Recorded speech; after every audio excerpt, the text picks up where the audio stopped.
Now we proceed to the next part of our event, a panel discussion on urban data for the future of cities in association with our institution partner for the event, the National Institute of Urban Affairs, India's leading national think tank on urban planning and development.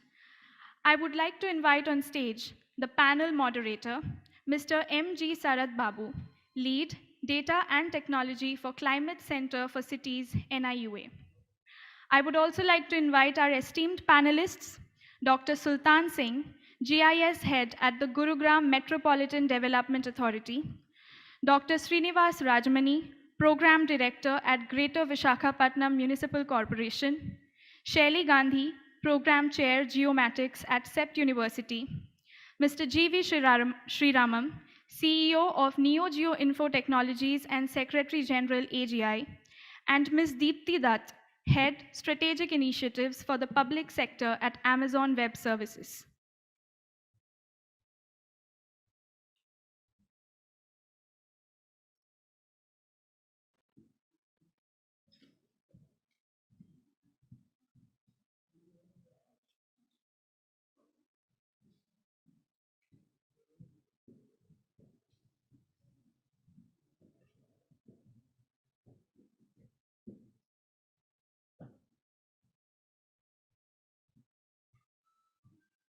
Sarath sir, may I please request you to take over the panel?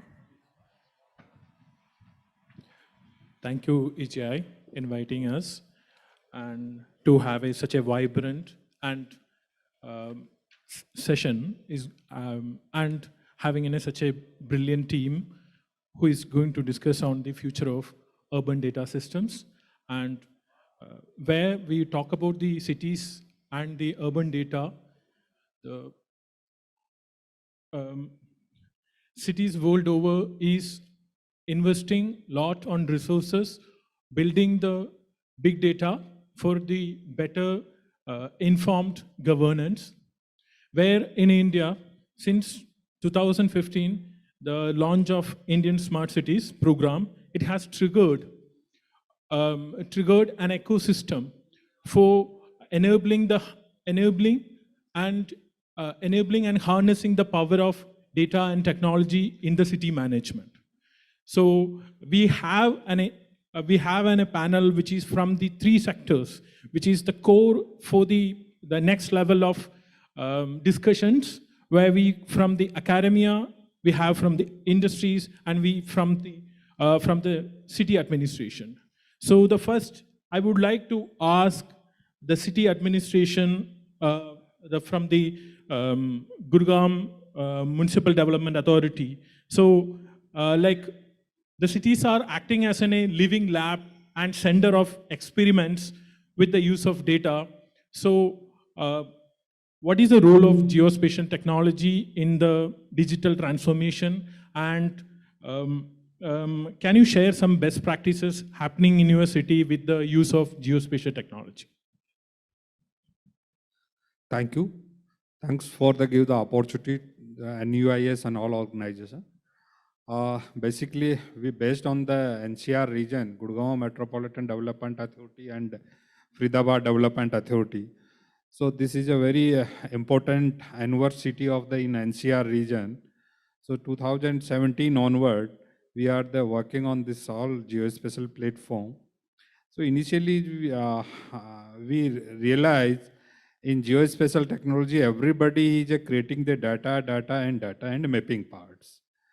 So then we start in a different way. Why not we create this data sets as a finally use case? So accordingly, we faced a lot of challenges on ground level. So challenge basically is a mindset of the users and mindsets of all of the us who are the core technologists, so-called geospatial technology. We always follow our technical mindset, but users is not equivalent is our mindsets. So how can we synchronize these mindsets? They must become in a common platform.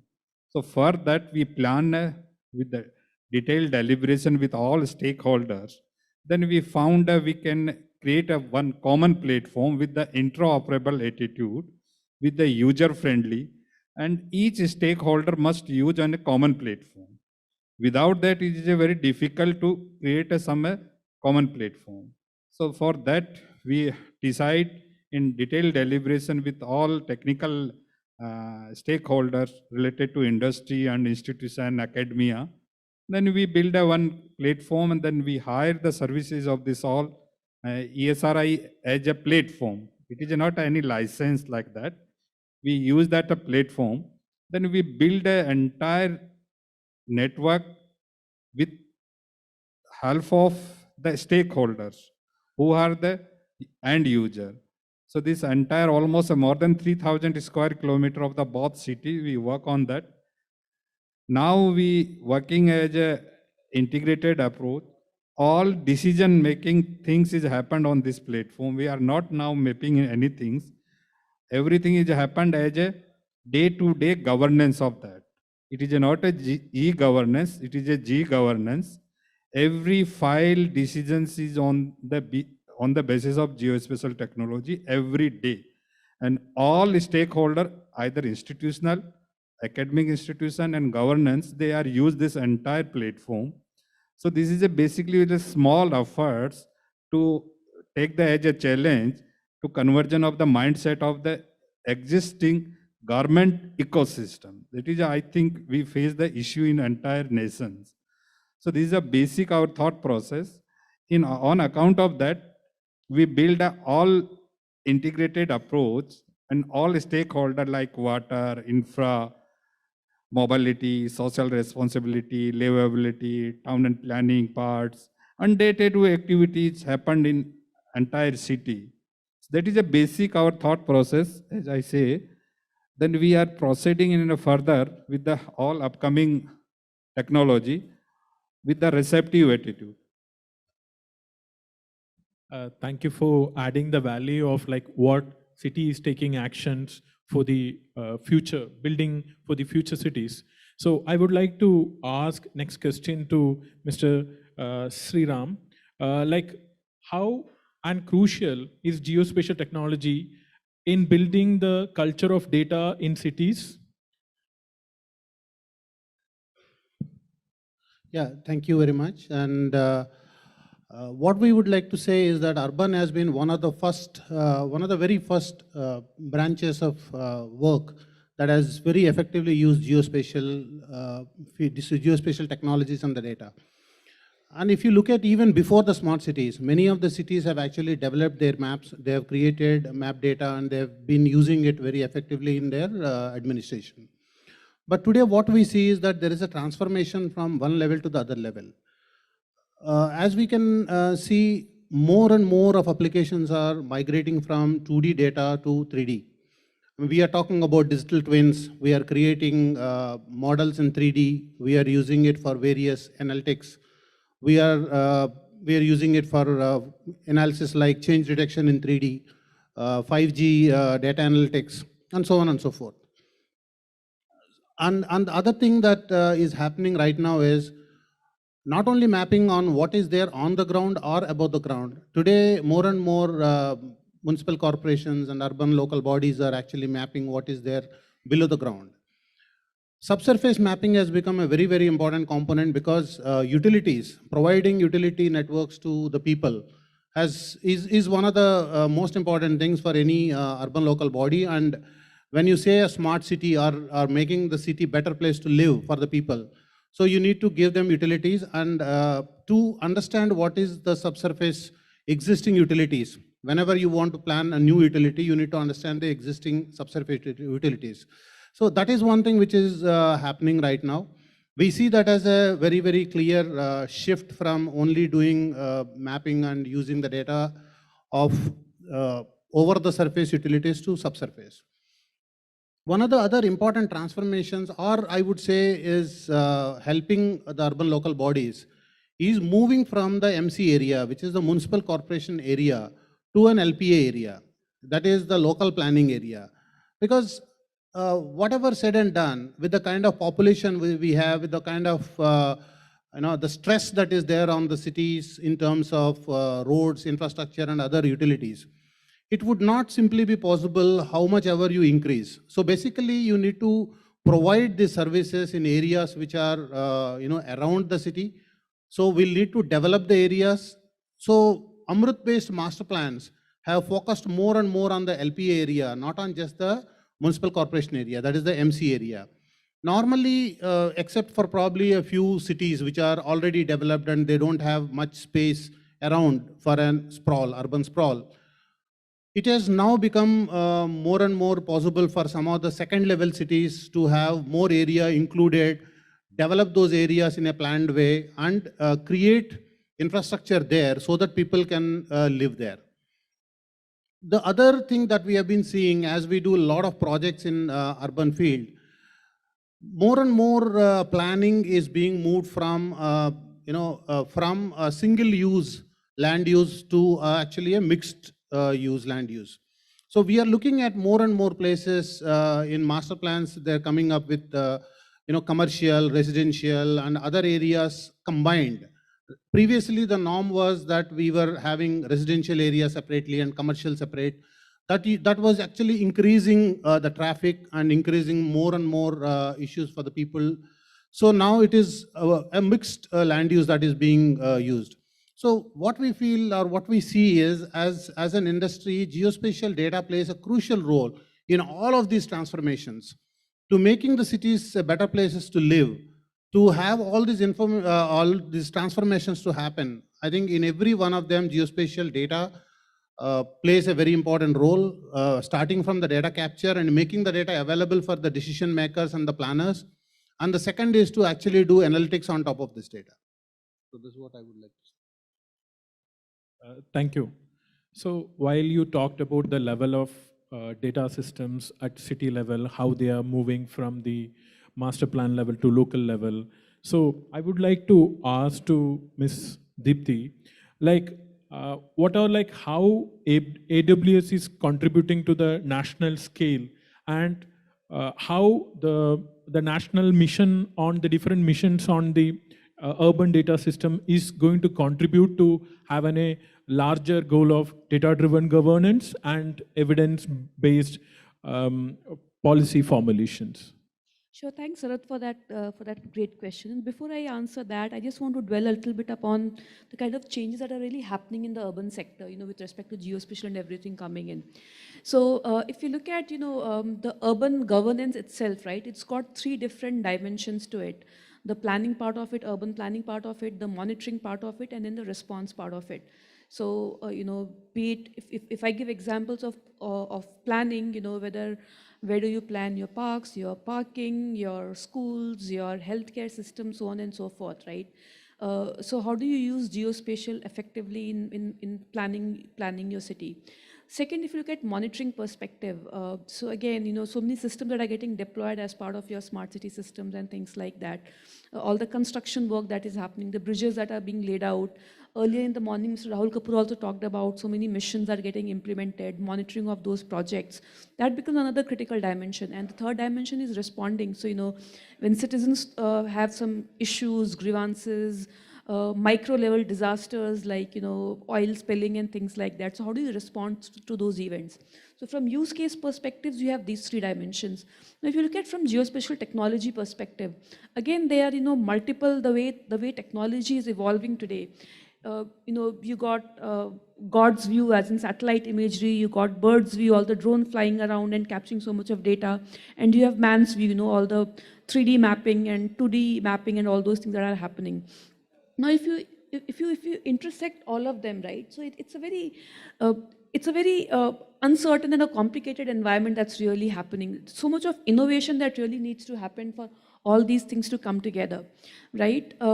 And when you have so much of innovation coming in, that means you need to design your systems, your structures, so that you can respond to innovation. At Amazon, we believe that for every 10 successful outcomes to come out, you need to do hundreds and thousands of experiments of innovations. And therefore, you need to design your systems in such a way that you can fail fast, fail safe, keep trying out new things. So in this context now, I would like to build up on how AWS is contributing to all these initiatives that we have. right? So earlier again in the morning, Mr. Rahul Kapoor talked about India Urban Observatory, where we have worked with ministry in building those up. There are a couple of state levels where we have worked with them on implementing interesting urban solutions and smart city solutions. Same with at city level also. Now what we are looking at is we have a lot of our partners who have developed ICCC solutions and things like that.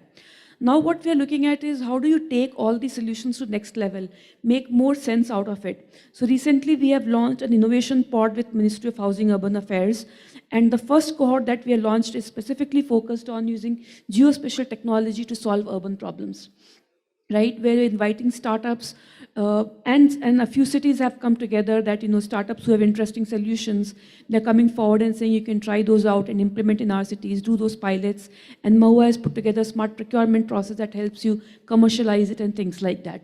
Yeah. So on one hand, we are looking at working with, starting with MoHUA to state and cities on how do you build these platforms like Urban Observatory, those data repositories. On the other hand, we are working with a lot of these startups. Our partners, quite a few of our partners have been speaking today. Some of our global partners like Esri and Hexagon, two lot of India-based partners that we have. So we are working with our partners, enabling them and seeing what technology, how that can be taken forward. And now our focus big time is on startups. How do we bring startups together, all these data, geospatial technology, data, AI, ML, cities, customers, how do we bring them all together for that innovation to happen? So that's the focus that we have from AWS side. Thank you. Thank you. Thank you for the how AWS is contributing and like what are the innovation happens in the MoHUA and all. So while MoHUA is doing all those things, like there is MoHUA has a strong idea to inculcate assessments and assessments of cities, self-assessment. Cities become more competent with data which drives their actions into the future planning processes.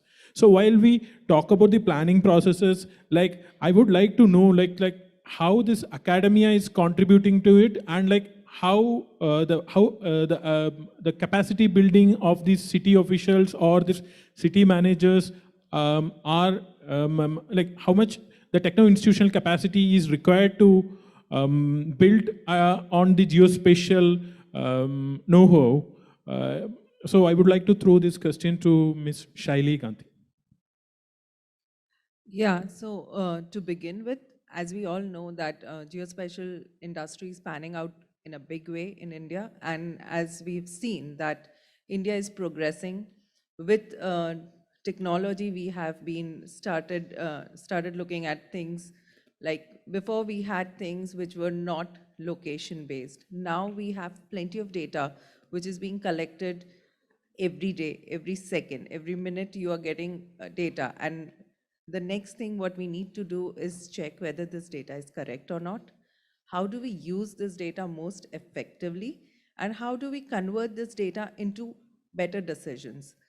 To begin any great initiatives, we always need to make sure that what we have right now is correct. And that's where the institutional capacity building comes into the picture. Academia can actually contribute a lot when we talk about bringing in the culture of data gathering, understanding how data can be collected in the correct way. How do you translate this data into proper decisions? And that's where we at CEPT University play a role of training master's students, and also we do a lot of capacity building for government officials to make them understand how geospatial technology can play a vital role in different domains of urban. Apart from urban, we also preach a lot about technology which is being used, AI, ML, and artificial intelligence, which is being explored to answer valuable questions like what could be the future, how can we actually use this technology for betterment of society, how can we make our cities sustainable and resilient. And these are some very important questions which have been answered using geospatial technology in the recent past.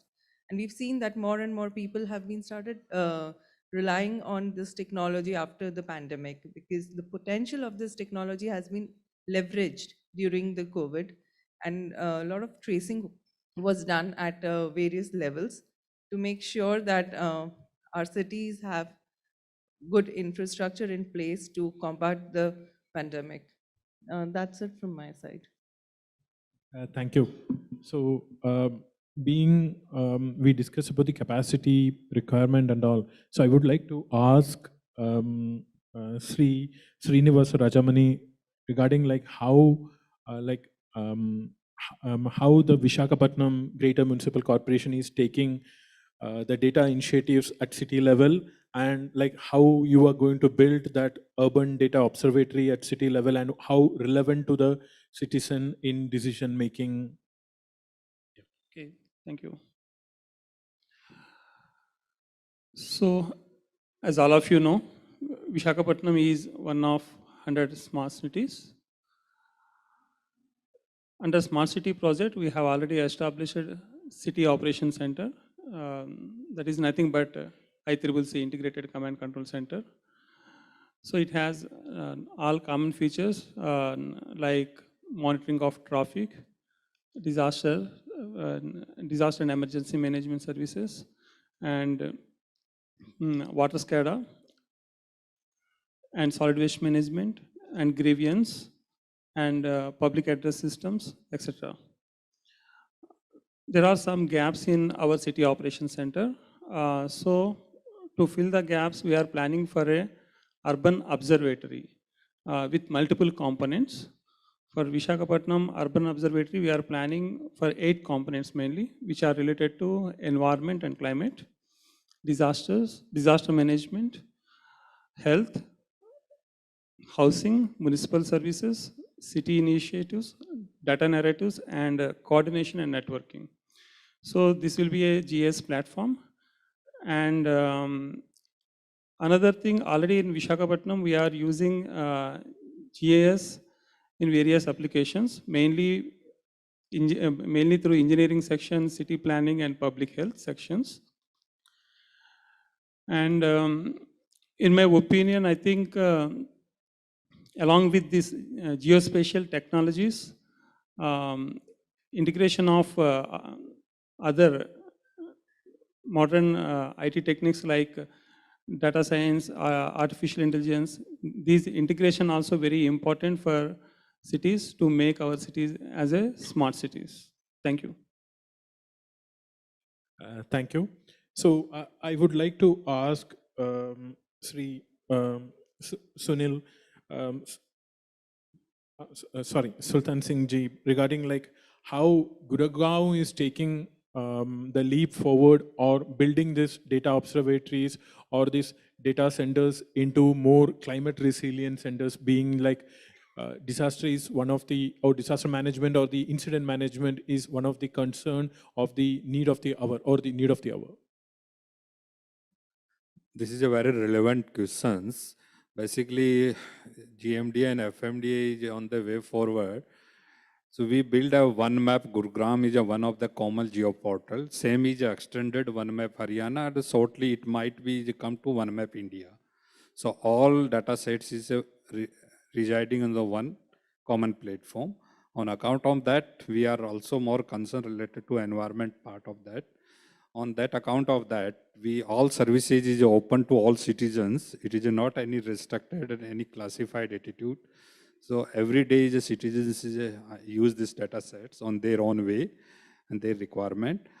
On account of that, we are working on the for NCR regions. Although IMD have their many observatory across the nation, but in NCR region, the density of the observatory is very less. Then we realize from our side in our state government, we need to enhance this observations, AWS and all wind data sets observations. So for on account of that, we build a one state level network. First phase, we only NCR region, Gurgaon, Faridabad. Every 9 square kilometer, we build a climate observations stations. Then that each is integrate with our command and control centers. Live data sets is there. Same is with the help of the IMD. IMD is our partner institution on this facilitations. So that shortly in the coming 2 to 3 months, this is available on the public with the particular categorically classified data sets, although is standard data sets is available to all the citizens with the help of all institutions. So this is in the advanced stage. We are shortly deploy this all stations in operational. This is a good concept. That's why this IMD is our partner. They are also extended in the NCR and other nearby the towns. This entire network. This is international standard as we know it. 9 square kilometer is one observatory is required. If it is, we really give the right predictions. On account of that, we build in that same thing is available in one map, so that we can facilitate to all stakeholders who are the really want to involve this all climatic realization systems. This is from. Thank you. So, in this regard, like I would like to take a note on that how industry reacts to this building city observatories as in a resilient to the future incident management, and how much is geospatial technology is relevant to it. Would you like to? Yeah, sure. I think it is a well-known or a given fact that we should have this kind of an urban, we have to have the centers where all the data is available, and then you are going to create an ICCC kind of a system where you can take decisions based on the data that is coming in. I would also like to add that more and more of building information modeling is happening, because we need to actually execute projects at the level of building level, where the entire building is modeled in three-dimensional, and you have incidents that are happening inside, outside the buildings, and you will be able to track them.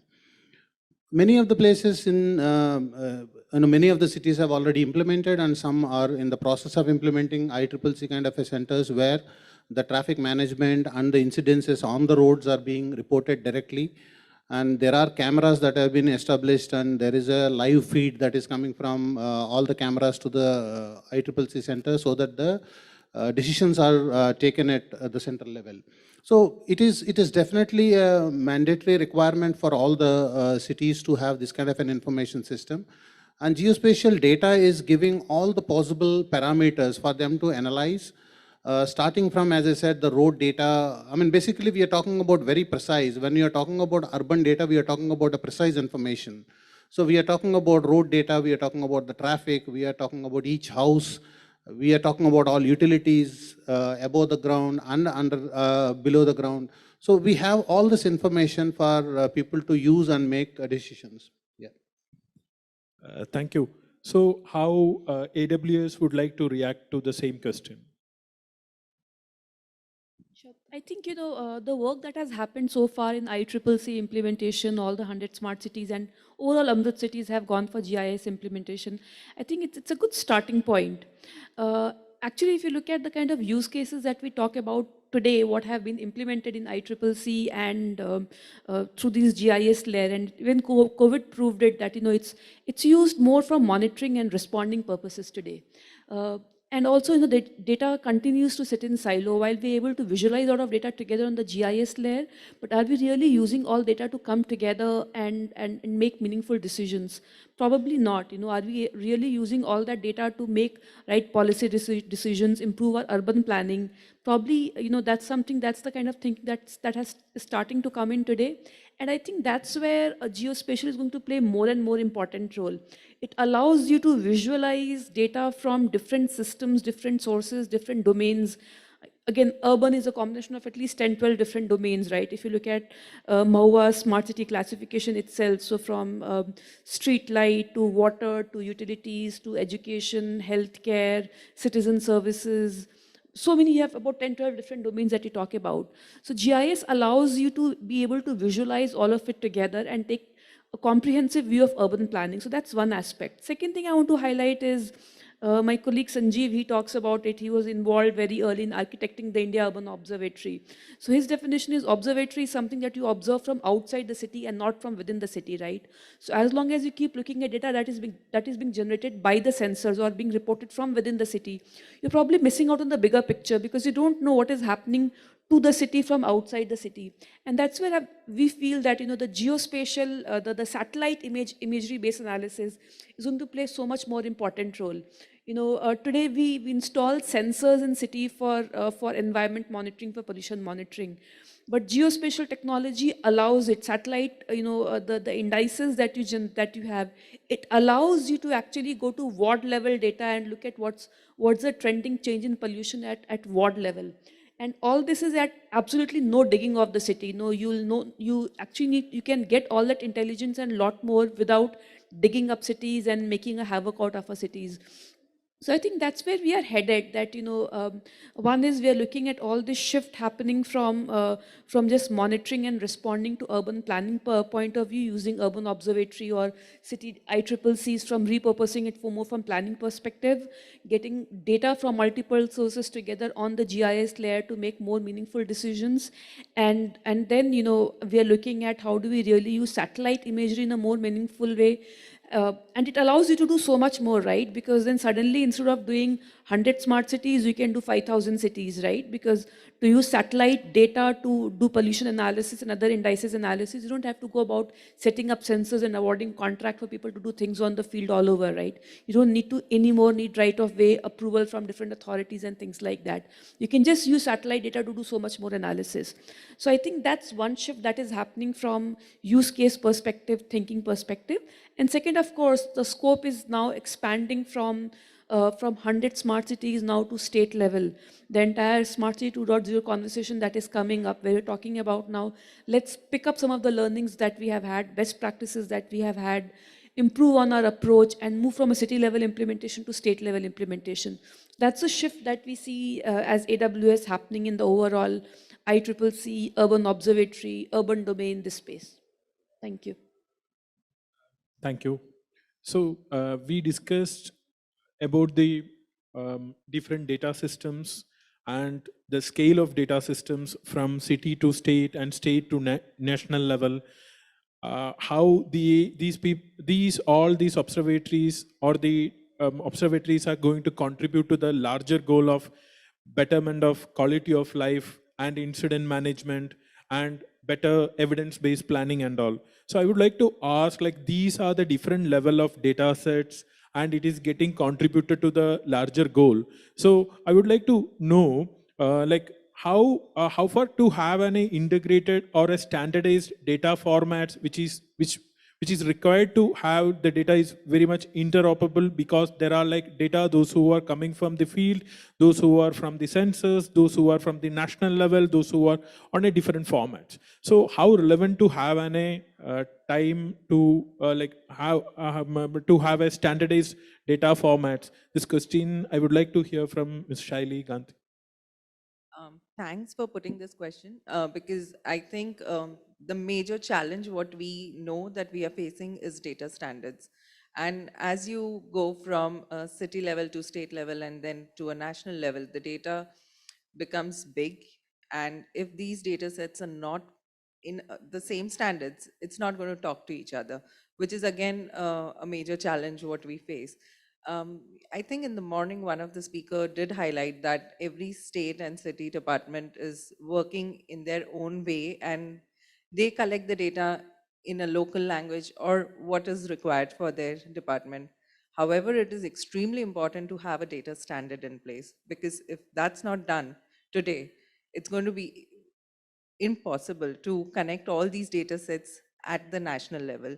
I would just take the simplest example or the most talked about project is the PM Gati Shakti project. Currently, most of the states are working towards collecting the data and putting them in a single platform. Now, these states are working individually and they are compiling the data from different departments. Previously, the departments were also not sharing their data amongst themselves, but now, yes, with this initiative, there is some transparency coming into picture. Again, if these data standards are not put in place, these the data sets which are being collected is not complete, or they might not suffice the need of other departments. Where if we look at the example of utilities, roads and all the utilities like gas pipelines, telecommunication, they all have some intersect. And if we have the information of these information about all these three layers together, you could actually plan a better infrastructure in a way that if the roads are being dug for one utility maintenance, it could have alignment of other utilities which are going or passing through the same intersection of the road to save time, efforts, and money of the nation. So these are like important aspects which people would want the government to take a step forward and implement a data standard. And we would also expect the same to be incorporated right from the city and the village level, taking it up to the national level. So towards the end, when we see the holistic picture of what all data has come in and how the city looks, say 10 years down the line, if entire geospatial data is shared with public, and people would be able to understand and make sense of this data sets only if they are standardized and collected in a semantic way. So I think it's important to start looking at what, how, and why we want to collect this data, and then make decisions of what needs to be done next. And again, over here also, I would say and emphasize capacity building is the key, because till you do not have trained people to collect the data and they do not know how to embed all the attribute values required, it's not going to suffice the purpose what is being actually looked at. Thank you. I would like to also add to what Shaili has said. Basically, that is the reason why CORS is established, and basically you see that as a reference frame with which the entire data is being mapped. And in the foundation set, the government is also giving us the administrative boundaries and some of the other boundaries data. So the rest of the data, whatever is built, has to be built with reference to the reference frame, that is the CORS network, and also the vertical geoid model that today morning people have talked about. So these are the basic data on which all further data needs to be developed, so that it is all in sync and people can use the data going forward also.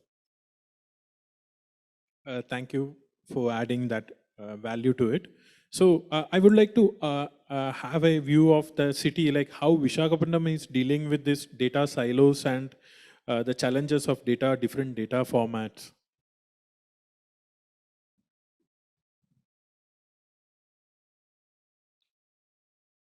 Yeah, we are collecting data through different modes, through app-based, and also manually also we are collecting data. And for GIS, we have more than 60 data sets. And another thing, with recent experiences, with respect to COVID or recent cyclones, after Hudu cyclone and Pethai and Titli, actually data is two types. One is static and another one is dynamic. So for smart cities, intelligent maps also required. Because we can't depend completely only on static maps. So dynamic data and dynamic mapping is also very important for the cities. And I wish to say another thing. For the success of smart cities or application of geospatial technologies or any technologies, first we have to create ICT infrastructure. Another thing is there should be guidelines or SOPs, they should be in place. And public also, we have to give, city administration has to give awareness to public also on how to use this data in their day-to-day life. So that is also very important. Thank you. Thank you. So I would like to ask Sri Sultanji regarding like how relevant is making these observatories and these data systems which interact with public, and the public also contribute to these data systems, and having a more open source or crowdsourced, and what is the role of um, or the role of people-centric data observatories in the current time while we are facing through such an unprecedented challenge of COVID or any other future incidents? Yeah, basically, during the last 2.5 hour COVID, we are actively interact with all citizens. Because of that, we build a common platform, the entire state. Even then, this our platform use the entire nation. Even then, we are not believe it that how it is a public is come and visit the our this site. Just see the RT-PCR's reports. Can you believe it is a one small portal of the for only for Gurgaon and Faridabad. We get till date almost 700 million almost is the user of the across the nation. They visit our site just to see to their RT-PCR's reports. Only due to the citizens interface. There is a initial stage we all of the aware of there is a very tough task when somebody get the some circumstance of the positive. After they get the sample tested, they are not get the report for the 3 days, 4 days, 5 days, or even then some are the 10 days. By the time their uh, contact tracing is a fail. So this is a one of the facilitations. In terms of climatic observatory is there, definitely this is a public domain. We give the access to all the citizens. Citizen can use that data sets, and basically we have our own premise cloud-based services. That's why we have everybody visitors, we have the props. So we get their locations, their data sets, their interactions. So there is no any other platform we are using. So we are not getting like that. So that is the basic things. One more important is that we are the participatory approach using the all data collections. Like that, Sri Ramam is already discussed about the subsurface systems. Mapping above surface is a lot of things happened. Last 3 to 4 years, we use as a GPR data sets. We never survey from our side who are the actual user of the any services from the ROW permissions. They use their GPR data sets, they submit to us on our same platform. So almost more than 500 kilometers, we get the GPR data sets from the user sides. So user is responsible for that. Basically, that is a requirement. It is not our requirement. Definitely, we must be facilitated to citizens or the end user, but they all are the commercial users in power department, waterworks department, any uh, optical cable networks, who are they using the ROW permissions. So that is a data collection system. Many other sources there. Mainly we use the or RWS. We have the more than 700 RWS. They are using our platform. Day-to-day services we are facilitated to them through the OneMap services. Then they use that data sets. All your property data sets, property surveys, property billings. In Gurgaon, almost 260 crore rupees is annually I collected on this OneMap program. Almost 1300 crore rupees is a area of the property tax we collect on this portal, only due to this geospatial technology intervention with the help of the participatory approach. We are not in the governance in the instructed attitude. We facilitate to them, they use them. Then one more thing is we are using in a participatory attitude in a transportation point of view, mobility networks. In Gurgaon, whenever you using vehicle drive beyond to speed, automatically challan is happened, then the data set is with them. No parking zone is there, your vehicle is extracted, then challan is automatically. First we will give a 3 time at the alerts. Kindly you offense, but this is the first time, second time, third time. After that, that challan is happened, but indirectly we getting the vehicles data sets. Almost 1 lakh vehicles data sets is we are reside with us. And every day, almost in terms of economic factors, more than 5 lakhs rupees per day we are getting from this only unauthorized parking stand the vehicle in Gurgaon. So many other activities happen, and we are basically create the citizen-oriented system. Citizen must be participate. They use this platform. They create as a user like any Google and any other map services. Everybody build their probes. On the top of the probes, they build their revenue models. Same model we are using in our city. So we get the lot of the data sets and in scalable attitude. So that is a basic our approach. And if it is anybody is interested, I'm welcome to all. If it is really your interest, kindly come very near to Gurugram. And you see our basic approach. We are not working as a government institution. We working as a livability attitude. How you live in the city and what indexes you require. That facility we need to create. We need to your basic experience. If it is you have any domain expertise, you definitely you criticize to us, give the comment to us. We come out with that solutions and your. Thank you. Thank you. Considering the time, the panel will conclude here with the conclusion that observatories, for the future cities, observatories needs to be people-centric, where citizen contribute to the data observatories, and that data observatories give insights to citizen. And similarly, the data will have a formats which are interoperable, and at different scale, these engage for the insight, for the better evidence-based informed decision making. So thank you AGI for giving an opportunity, and thank you all of you to joining this panel. Thank you.